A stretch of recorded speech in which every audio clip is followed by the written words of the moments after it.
Hello and नमस्ते। स्वागत है हमारे इस यूट्यूब चैनल पर। प्रश्नावली 1.1 कक्षा 10 के प्रश्न संख्या दूसरा। पूर्णांकों के निम्नलिखित युग्मों के एचसीएफ और एलसीएम ज्ञात कीजिए तथा इसकी जांच कीजिए कि दो संख्याओं का गुणनफल बराबर एचसीएफ मल्टीप्लाई एलसीएम होता है।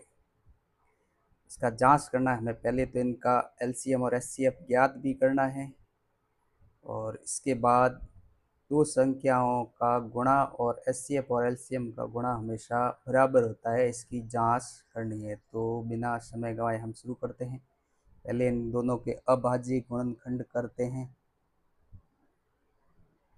लिख लेते हैं ऐसे। और सबसे पहले 2 का भाग 13। 13 एक अभाज्य संख्या है, इसमें किसी भी संख्या का भाग नहीं जाएगा, सिर्फ 13 के और 1 के 1। इस प्रकार इसके गुणनखंड हो गए 2 की घात 1 13 की घात 1। इसी प्रकार 91 के भी अभाज्य गुणनखंड हम ज्ञात करेंगे। सबसे पहले 7 का भाग देंगे 13 बार और फिर 13 का भाग देंगे 1 बार। ये आ गया। इसके भी आगे अभाज्य गुणनखंड 7 की घात 1 13 की घात 1 13 7 91। अब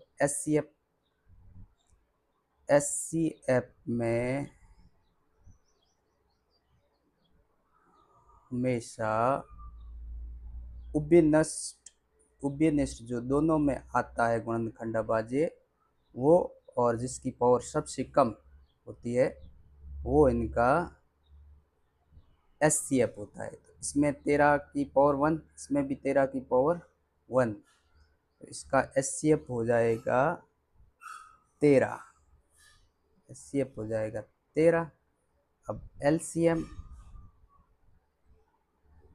एलसीएम में हमेशा सारी घातें, सारे जो अभाज्य गुणनखंड होते हैं और अधिकतम घातों के साथ लिया जाता है।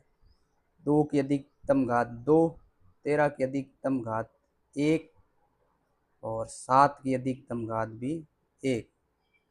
7 तो 7 दूनी 14 और 14 और 13 का गुणा 42 और 14 एकम 14 और 42 की एक हासिल तो 182। एलसीएम हो गया ये और एचसीएफ हो गया 13। अब हमें इसकी जांच करनी है कि क्या दो संख्याओं का गुणनफल बराबर एचसीएफ गुणा एलसीएम बराबर दो संख्याओं का गुणनफल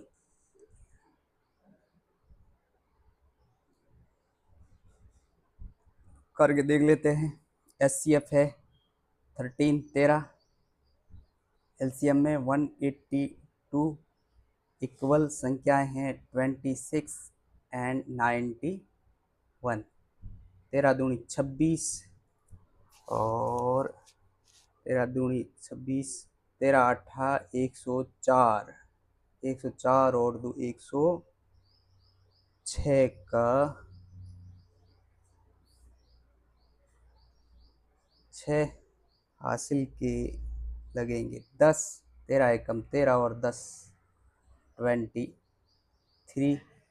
यहाँ पर 26 एकम 26 के 6 और 26 नम्मे होते हैं 234।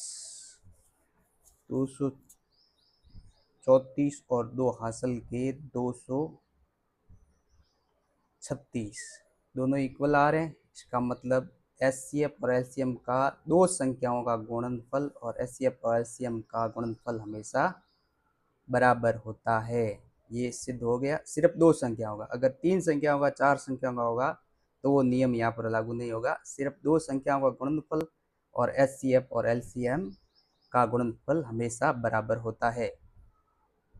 अब दूसरा सवाल है 510 और 92। सबसे पहले 510 के अभाज्य गुणनखंड हम कर लेते हैं। 2,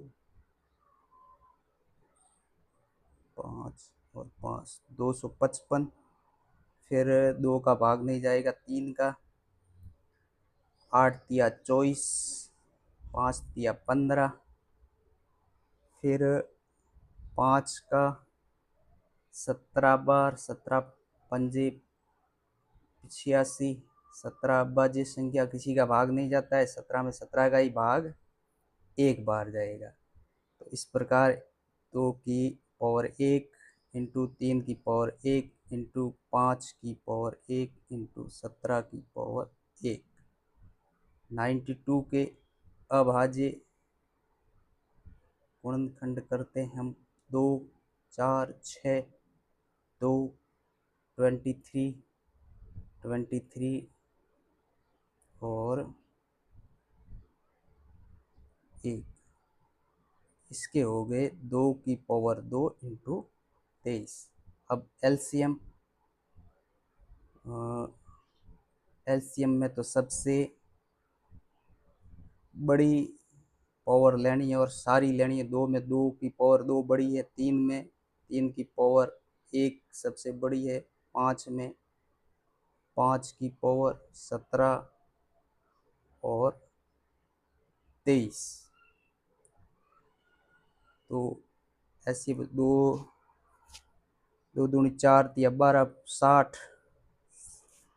60 और 17 का गुणा, 60 और 17 53 17 शक्के हो गए 102, 1020 और 23 का गुणा होगा, इसमें एलसीएम आएगा 23,460। और एचसीएफ में 2 की पावर कॉमन जो भी पावर है उसकी सबसे कम वाली पावर यानी कि 2 आ गए। इसका एचसीएफ और एलसीएम 23,460। अब इसकी भी हम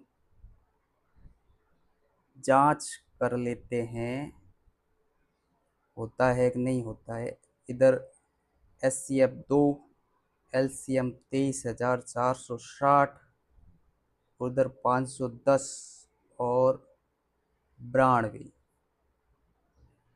0 6 दूनी 12, 4 दूनी 8 और 1 9, 3 दूनी 6, 2 46,920। 92 और 0 का गुणा 0, 92 और 1 का गुणा 92 का 2 हासिल के 9, और 92 और 5 का 5 दूनी 10, 9 5 45 और 1 46 और हासिल के 9 460 और 9 469।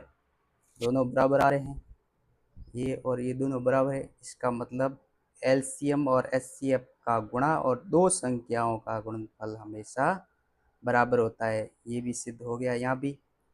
अब आखिरी जो सवाल है हमारा 336 के हम अभाज्य गुणनखंड करते हैं। 1 बार, 6 बार, 8 बार, 2 बार, 8 बार, 4 बार, 2 बार, 4 बार, 2 बार, 2 बार, 21, 3, 7 बार और 7 का 1 बार।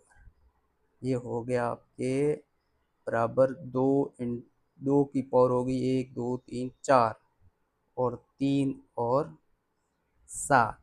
इसी प्रकार 54 के अभाज्य गुणनखंड भी हम कर लेते हैं। 27, 3 का भाग 9 बार, 3 का भाग 3 बार, 3 का भाग 1 बार, बराबर 2 की पावर 1 और 3 की पावर 3।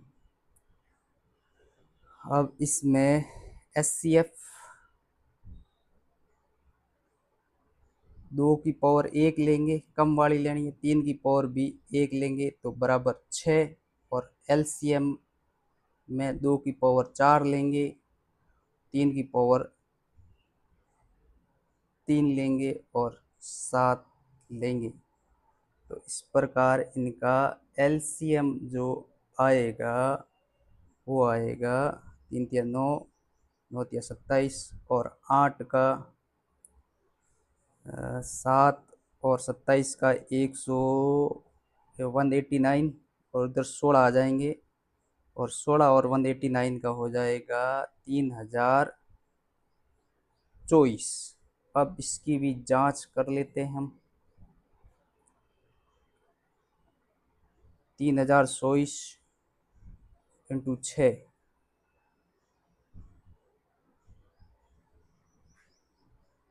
और बराबर 336 इंटू 54, 624 और 12 और 2 14, एक हासिल का और ये आ जाएगा अपने 18,144। इसका हम कर लेते हैं गुणा। 624, 12 और 2 14, 12 और 1 13 इंटू 6 पच्चे 30, 15 और 3, 15 और 3 18, 15 और 1 16। इसको जोड़ेंगे 4 4 1 और 7 और 1 8 और 1 आगे 18,144 बराबर 18,144। इसका मतलब साफ है, अगर दो संख्याओं का गुणा और उनका एचसीएफ और एलसीएम का गुणा हमेशा बराबर होता है। इस प्रकार ये तीनों ही सवाल प्रश्नावली 1.1 कक्षा 10 पहले अध्याय वास्तविक संख्याएं का पहला सवाल भी हमने कर लिया और दूसरा सवाल भी पूरा कर लिया। इस प्रकार अगले वीडियो में हम तीसरा सवाल आपके सामने लाएंगे। तब तक हमारे चैनल को सब्सक्राइब कर लीजिए और नियमित रूप से आप नोटिफिकेशन के लिए बेल आइकन पे प्रेस कर दीजिए। बहुत बहुत धन्यवाद।